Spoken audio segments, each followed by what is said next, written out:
Shalom, Midweek Worship Community dimanapun Anda berada. Senang berjumpa lagi. Mari kita akan memuji dan menyembah Tuhan. Senangkan hati Tuhan. Let's worship Him.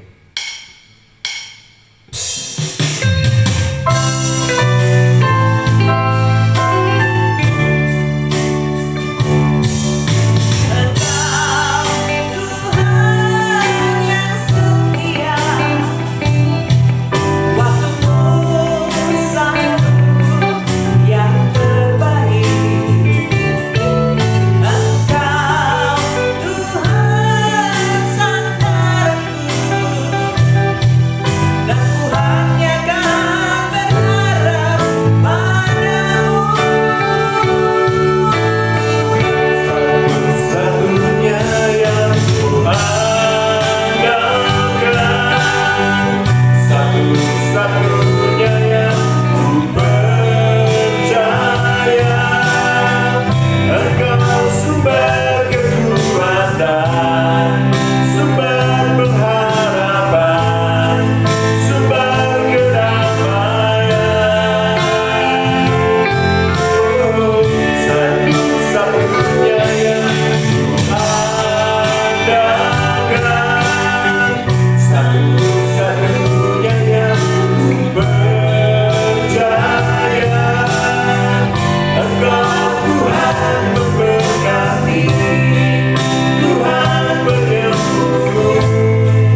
kami andalkan dalam setiap segi kehidupan kami.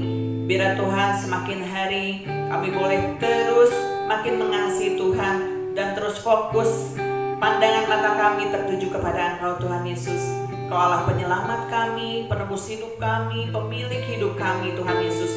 Biarlah sepenuhnya kehidupan kami juga kami taruh ke dalam kuasa kasih-Mu saja Tuhan. Kau yang sudah menganugerahkan keselamatan buat kami semua. Biar Tuhan yang akan pimpin terus kehidupan kami, sehingga kami akan terus mengalami pemulihan demi pemulihan, kemenangan demi kemenangan akan kami raih bersama dengan Tuhan Yesus. Dan kami percaya bahwa waktu Tuhan selalu yang terbaik. Ajar kami untuk selalu bersabar dan kami terus mengikuti rencana-Mu. Terima kasih Tuhan, berkati hamba-Mu yang akan menyampaikan firman-Mu pada saat hari ini Tuhan Yesus, dan juga seluruh Midweek Worship Community yang tergabung, agar kami boleh terus diberkati lewat pemberitaan firman-Mu. Di dalam nama Tuhan Yesus kami bersyukur. Haleluya. Amin. Amin, amin, amin. Midweek Worship Community dimanapun Anda berada, mari kita akan sambut firman Tuhan yang merupakan kekuatan Allah dengan penuh antusias, yang akan disampaikan oleh Pastor Benny Patinasarani. Enjoy His Word. Shalom Bapak Ibu semua dari keluarga besar MWW Midweek Worship. Senang sekali pada hari ini saya bisa bersama-sama lagi dengan Bapak Ibu semuanya. Dan pada hari ini kita akan belajar satu judul yang saya beri judul namanya adalah The Living Stone, atau berbicara tentang batu yang hidup. Kita akan baca bersama-sama dalam kitab 1 Petrus pasal yang kedua, ayatnya yang kelima. Firman Tuhan berkata seperti ini. Dan biarlah kamu juga dipergunakan sebagai batu hidup untuk pembangunan suatu rumah rohani, bagi suatu imamat kudus, untuk mempersembahkan persembahan rohani yang karena Yesus Kristus berkenan kepada Allah. Nah, saudara, ayat ini ditulis oleh seorang rasul yang bernama Petrus. Petrus menggambarkan bahwa kita adalah batu rohani yang tersusun dengan rapi batu yang hidup yang tersusun untuk suatu pembangunan rumah rohani. Saya yakin bahwa waktu Petrus memakai terminologi batu, itu dia nggak sekedar asal-asalan saja, tapi saya belajar ada hal-hal yang penting yang bisa kita pelajari di baliknya. Berbicara tentang kata batu sendiri, gitu ya. Kalau Bapak Ibu ingat dan memperhatikan di Alkitab kita, bahkan dari zaman Perjanjian Lama, Tuhan sering memakai batu sebagai sebuah tanda untuk dia bisa menyampaikan isi hatinya dia, menyampaikan pesan-pesannya dia, dan petunjuk-petunjuknya dia.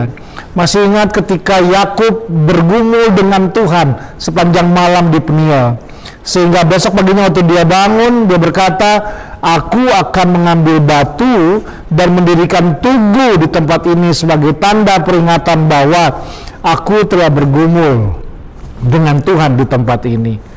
Jadi artinya waktu Petrus memakai kata batu, ada beberapa hal yang saya rasa kita bisa mempelajari bersama-sama. Bahkan Anda ingat peristiwa dalam kitab Matius pasal 16, ketika Yesus sedang berbincang-bincang dengan muridnya. Yesus berkata seperti ini, menurut orang, siapakah aku ini? Dan murid-murid menjawab, engkau adalah Elia, engkau adalah Yeremia, engkau adalah Daud, dan engkau adalah semua nabi-nabi yang lainnya. Oke? Lalu Yesus masuk pada pertanyaan yang kedua yang sangat penting. Oke, itu menurut orang, tapi menurut kamu, siapakah aku ini? Tidak ada satu orang yang menjawab, hanya satu rasul yang bernama Petrus, dia menjawab seperti ini. Engkau adalah Mesias, anak Allah yang hidup. Nah, kalau Anda perhatikan di firman Tuhan, inilah jawaban Yesus. Berbahagialah engkau Simon bin Yunus. Siapa Simon bin Yunus? Simon bin Yunus adalah nama asli dari Petrus. Sebelum dia memakai nama Petrus, dia dikenal dengan nama Simon bin Yunus. Yesus berkata, berbahagialah Simon bin Yunus, karena bukan engkau yang mengatakan itu, tapi Bapa yang menyatakannya lewat dirimu. Nah, kalau Bapak Ibu pernah belajar, kata Simon bin Yunus itu dalam bahasa aslinya namanya adalah ilalang. Tahu ilalang? Ilalang adalah rumput-rumput yang liar yang tinggi. Nah, ilalang itu sering disebut dengan nama adalah ikut apa kata orang. Kalau Anda perhatikan ilalang di rumput, angin ke barat, ilalang ke barat. Angin ke utara, dia ke arah utara. Angin ke timur, dia ke arah timur. Sepertinya kayak nggak ada pendirian. Nah, ternyata kata ilalang berarti bahwa ikut apa kata orang. Kadang kita dalam perjalanan iman kita mudah cuma ikut-ikutan apa kata orang. Satu orang-orang lagi buat ini, kita ikut-ikutan buat ini. Orang-orang lagi kerjakan ini, kita ikutan buatan seperti ini. Nah, makanya Yesus berkata begini. Di awal dia bilang, berbahagialah engkau Simon bin Yunus.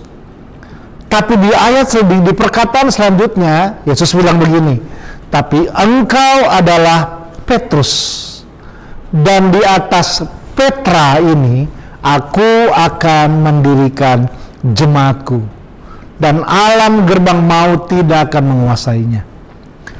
Kalau Simon bin Yunus itu artinya adalah ilalang, nah Petrus artinya adalah batu yang kecil, batu karang yang kecil. Makanya Yesus berkata, engkau bukan lagi ilalang, tapi engkau adalah Petrus. Dan di atas batu karang ini, yaitu Petra, batu karang yang besar ini, di mana Yesus yang kita sering gambarkan menjadi batu karang yang besar ini, aku akan mendirikan jemaatku. Nah, karena itu maka dalam apa yang ditulis oleh Petrus, dia nggak cuma memakai bahwa kita adalah garam dan terang dunia. Dia nggak memakai bahwa kita adalah orang-orang yang akan menyatakan kemuliaan Tuhan. Tapi Petrus akhirnya memakai sesuatu yang spesifik. Dia berkata, kita adalah batu-batu yang hidup, yang dipakai untuk membangun sebuah pembangunan rumah rohani. Nah, apa sih yang terbangun sebagai batu yang hidup seperti itu? Ada beberapa hal yang dengan cepat saya akan coba jelaskan kepada Bapak Ibu semua. Prinsip yang pertama, berbicara tentang batu yang hidup itu berbicara tentang identitas. Bahwa Petrus nggak bilang kita adalah batu. Petrus bilang kita adalah batu yang hidup. Artinya batu ini memiliki sebuah identitas. Dia bukan batu yang mati, tapi dia adalah batu yang hidup. Nah, identitas yang seperti apakah yang menunjukkan sebagai batu yang hidup? Kita dapat baca itu dalam ayat yang pertama dan ayat yang kedua. Di 1 Petrus pasal kedua, ayat yang pertama dikatakan begini, karena itu buanglah segala kejahatan, segala tipu muslihat, dan segala macam kemunafikan, kedengkian, dan fitnah. Oh, ternyata dikatakan bahwa untuk dapat memiliki identitas sebagai batu yang hidup, yang pertama kita perlu buang segala kejahatan, kita perlu buang segala tipu muslihat, kita perlu buang segala macam kemunafikan, dan kita perlu buang segala macam kedengkian dan fitnah. Artinya apa? Artinya identitas batu yang hidup yang pertama berbicara adalah ini, hidup tanpa kompromi. Di tengah-tengah dunia yang penuh dengan kompromi, di tengah-tengah dunia yang penuh dengan godaan-godaan yang ada panggilan buat setiap kehidupan Anda dan saya untuk berani membangun sebuah kehidupan. Bisa nggak kita nggak kompromi sama apa yang terjadi? Bisa nggak kita latih diri kita untuk nggak berjalan dalam tipu muslihat? Bisa nggak kita nggak memfitnah, mendengki ketika ada orang-orang yang di sekitar kita mungkin yang sepertinya malah nggak tolong kita, yang sepertinya malah kayaknya berkata hal yang buruk sama kita, dan bagaimana kita meresponinya itu akan sangat penting sekali. Makanya sangat penting kita belajar bersama-sama berbicara tentang batu yang hidup. Identitas batu yang hidup yang pertama itu adalah berbicara tentang kehidupan yang tanpa kompromi dalam hidup ini.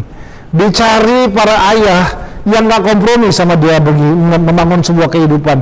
Dicari para ibu yang nggak kompromi untuk dia membangun sebuah kehidupan. Dicari para pelayan-pelayan Tuhan, dicari para pekerja dalam dunia marketplace, dimanapun Tuhan taruh kehidupan kita.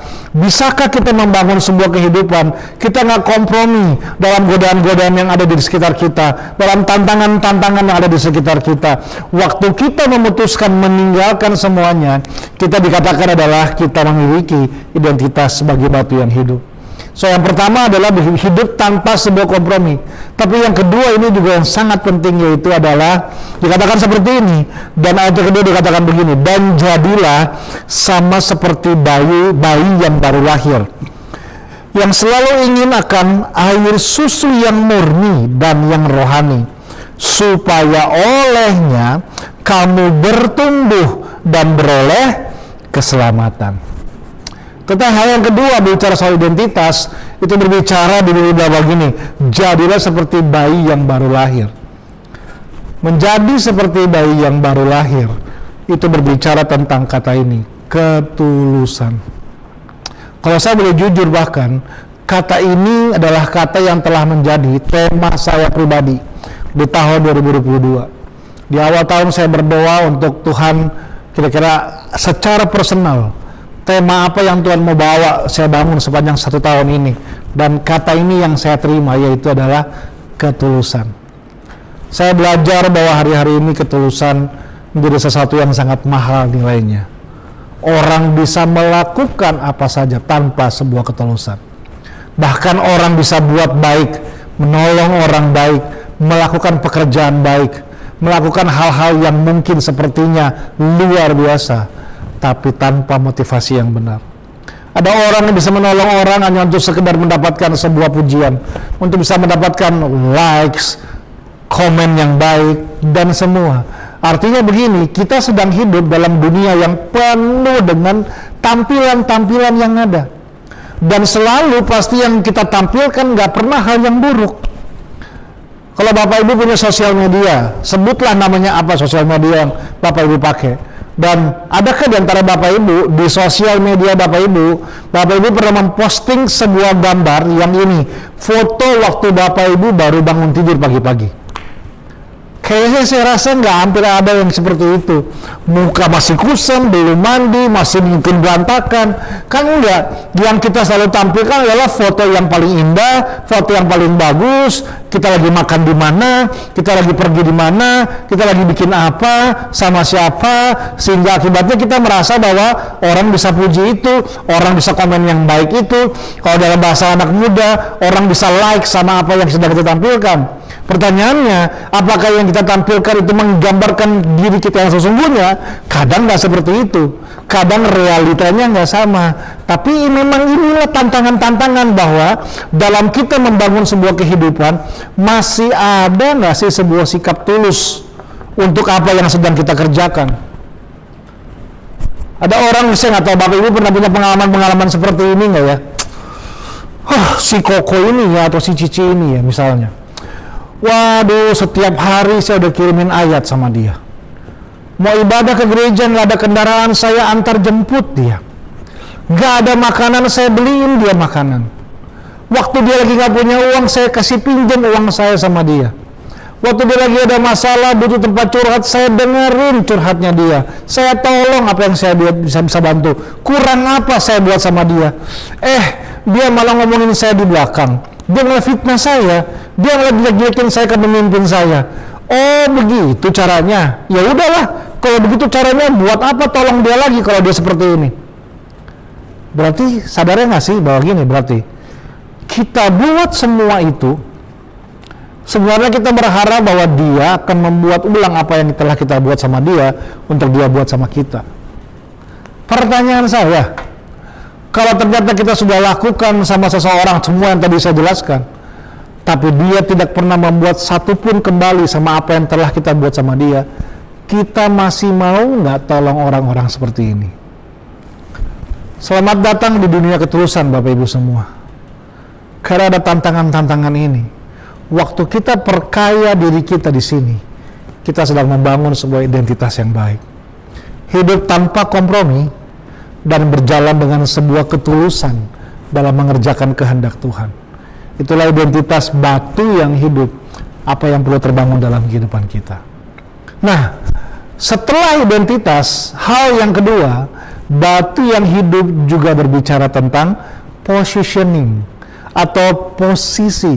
Ya, tadi dikatakan dengan jelas bahwa batu yang hidup ini tersusun untuk menjadi rumah rohani. Ini prinsip membangun rumah. Cara membangun rumah nggak ada cara lain dengan menyusun batu-batu yang ada. Batunya boleh keren. Wah, ini batu mahal banget, Pak. Ini batu harganya sangat mahal, kualitasnya sangat bagus. Ini dari titisan air mata Dewi Gunung yang udah ribuan tahun, Pak. Wah, ini langka sekali. Batunya boleh keren, batunya boleh mahal, batunya boleh bagus, tapi selama batu itu nggak tersusun dan cuma berserakan aja di tanah itu, rumah itu tidak akan pernah terlihat. Meskipun batunya punya potensi, batunya besar, batunya bagus, tetap batu perlu diposisikan di posisi yang tepat, diletakkan di tempat yang tepat, sehingga disitulah kita bisa berfungsi, sehingga disitulah kita bisa menjadi bagian dari sebuah rumah rohani. Bahwa setiap orang penting di rumah rohani kita, setiap orang punya bagiannya masing-masing. Kita perlu temukan ini dalam apa yang sedang kita bangun. Kalau enggak, mungkin kita bagus, mungkin kita mahal, tapi kita cuma jadi batu yang berserakan aja. Dalam kitab Efesus pasal yang kedua, ayat 19, Paulus menjelaskannya sekali lagi. Paulus berkata seperti ini, demikianlah kamu bukan lagi orang asing dan pendatang. Tuh, itu identitas kita. Kita bukan orang asing, kita bukan pendatang, tapi melainkan kawan sewarga daripada orang-orang kudus dan anggota-anggota keluarga Allah yang dibangun di atas para rasul dan para nabi dengan Kristus Yesus sebagai batu penjuru. Nah, ini dia, ayat 21. Di dalam dia tumbuh seluruh bangunan rapi tersusun. Sebuah rumah yang indah dimulai dari batu yang rapi tersusun. Rapi tersusun berbicara tentang bagaimana setiap batu dapat berfungsi. Jadi, positioning itu berbicara tentang keberfungsian. Bisakah kita berfungsi menjadi apa yang seperti Tuhan izinkan terjadi dalam kehidupan kita? Kalau Anda buka mata, Bapak Ibu, dan lihat, misalnya Anda di rumah, bahkan Anda di rumah Anda sekalipun, Anda lihat kiri, kanan, atas, bawah, semua, Anda akan menemukan semua benda-benda yang pasti ada fungsinya. Tidak ada satu benda pun yang diciptakan tanpa sebuah fungsi. Semua ada fungsinya. Kalau nggak ada benda yang seperti ini, kalau saya matikan, mungkin Anda nggak bisa dengar suara saya. Suara saya akan kecil, Anda nggak akan dengar. Saya mau ngomong seperti apapun, Anda nggak mungkin dengar suara saya. Mungkin beberapa orang akan sulit mendengar suara saya. Karena itu diciptakanlah benda yang namanya mikrofon yang berfungsi supaya suara saya bisa lebih jelas. Orang bisa dengar saya. Pertanyaan saya, bisa nggak saya pakai ini untuk ganjel pintu di rumah saya? Bisa. Kata siapa ini nggak bisa dipakai? Tapi maksimal nggak? Ya nggak maksimal. Gampang rusak nggak? Gampang rusak. Ketika sebuah benda nggak dipakai dengan fungsi yang sebenarnya, benda tersebut akan nggak maksimal. Yang kedua, akan gampang rusak. Hal yang sama juga dengan diri kita. Tuhan telah menetapkan rencana dalam kehidupan kita agar kita berfungsi seperti yang Tuhan mau dan Tuhan telah rencanakan dalam kehidupan kita. Waktu seseorang gagal dalam sebuah keberfungsian, dia akan seperti benda yang nggak berfungsi dengan cara yang benar. Akibatnya apa? Kita nggak akan maksimal. Akibatnya apa? Kita akan mudah rusak. Nah, karena itu kita perlu izinkan memberi diri untuk bisa berfungsi, ditaruh di tempat yang tepat. Pertanyaannya, di manakah tempat yang tepat yang saya perlu temukan? Tempat yang tepat kadang bukan sebuah tujuan. Tempat yang tepat kadang bukan sebuah posisi. Tapi ini prinsip.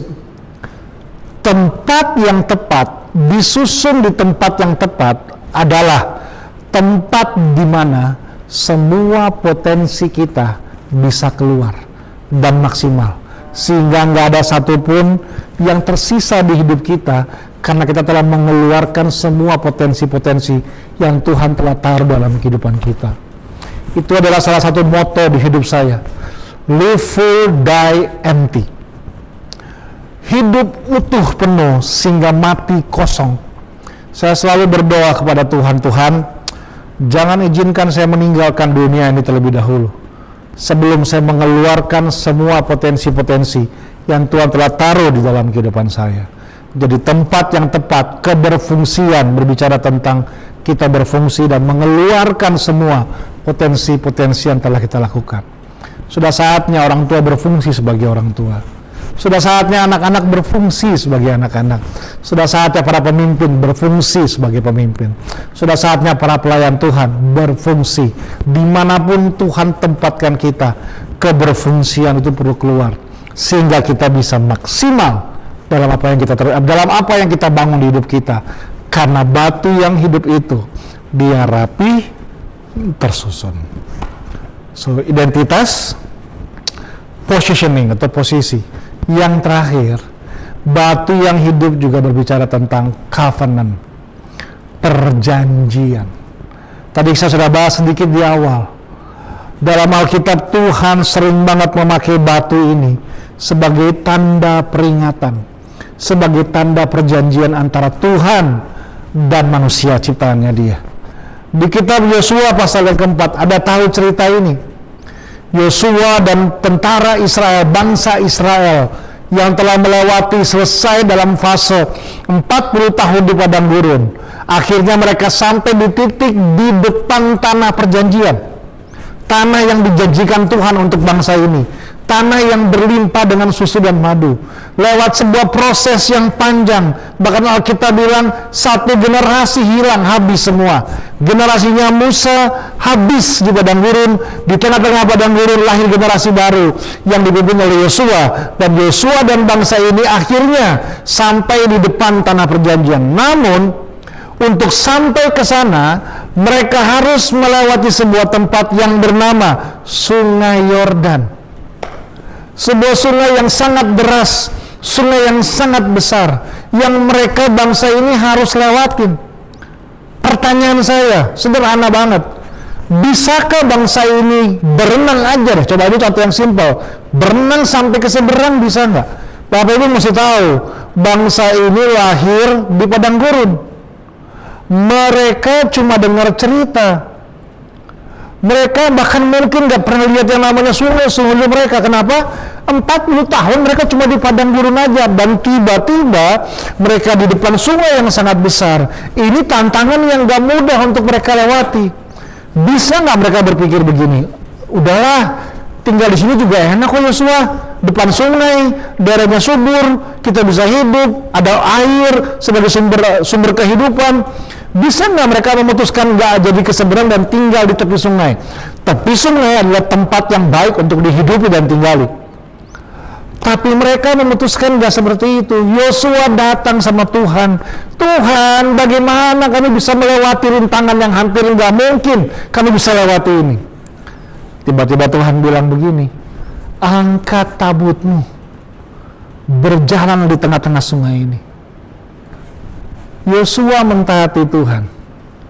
Dia menyuruh bangsa Israel, dia menyuruh para imam, angkat tabut dan injakkan kakimu di sungai ini. Waktu tabut menginjak kaki di sungai, Alkitab berkata, Tuhan membuat sungai itu terbelah dua. Ini mujizat kedua setelah Laut Tebrau, waktu bangsa Israel lewat dari Mesir. Bayangkan, seketika sungai terbelah, bangsa ini seberangin sungai Yordan di tanah yang kering. Selama ini mereka cuma dengar cerita.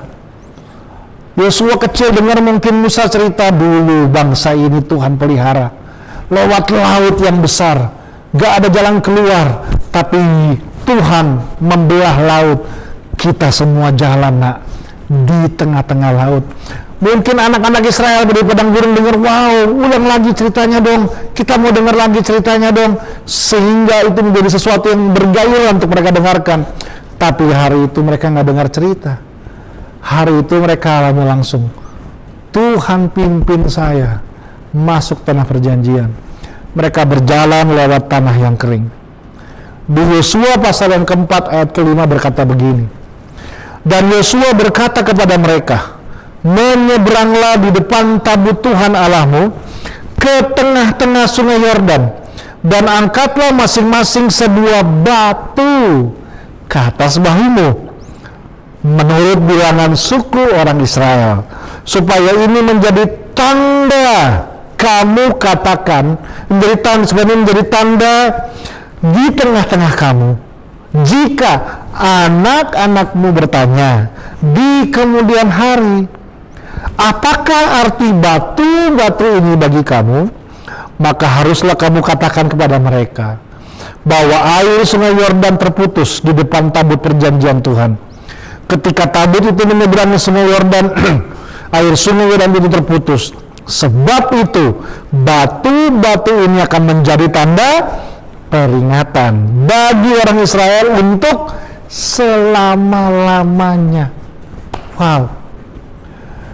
Ketika mereka menyeberangi sungai yang kering itu, Yosua memerintahkan, ambillah batu menurut bilangan bangsa Israel, suku Israel. Sampai di seberang, mereka mendirikan batu itu, tugu itu, dari batu-batu yang mereka ambil. Tujuannya, kata Yosua, kata Tuhan kepada Yosua, agar waktu di kemudian hari, anak-anakmu bertanya kepada kamu, apa arti batu ini? Kamu akan menjawabnya begini, dari dulu sampai hari ini, Tuhan gak pernah ingkar janji. Dari dulu sampai hari ini, Tuhan selalu berjalan menyertai setiap kehidupan kita. Kamu akan bilang gini, sungai yang besar itu pun gak bisa menjadi penghalang Tuhan untuk memberikan yang terbaik untuk bangsanya dia. Dan dikatakan sampai anak-anak cucu-cucumu selama-lamanya. Saya berdoa apa yang Anda bangun hari ini akan dinikmati oleh anak-anak dan cucu-cucu Anda. Satu hari nanti mereka akan menikmati hal-hal yang besar, karena Anda menjadi batu peringatan akan janji Tuhan atas seluruh keluarga Anda. Alkitab bilang sampai selama-lamanya. Jadi, jadilah batu yang hidup. Artinya, kita perlu punya identitas yang benar di dalam Tuhan. Jadilah batu yang hidup. Yang kedua artinya, kita perlu ada di tempat yang tepat agar kita bisa berfungsi dan menjadi maksimal dengan semua potensi yang kita keluarkan. Tapi yang ketiga, jadilah batu yang hidup sebagai tanda peringatan agar anak-anak dan cucu-cucumu akan menikmati karya Tuhan dalam hidup mereka karena apa yang Anda bangun pada hari ini selama Anda hidup. Selamat membangun sebuah kehidupan menjadi batu yang hidup. Saya berdoa dimanapun Anda berada, Anda bisa terus bangun kemampuan ini. Mari kita berdoa, Tuhan berkati setiap orang yang mendengarkan firman-firman ini. Mereka mengalami pemulihan dalam hidup mereka. Karya Tuhan semua nggak ada yang gagal, tapi jadi seperti yang Tuhan mau. Menyerahkan semua hidup mereka ke dalam tangan kasih Tuhan. Di dalam nama Tuhan Yesus, haleluya. Amin. Tuhan Yesus memberkati.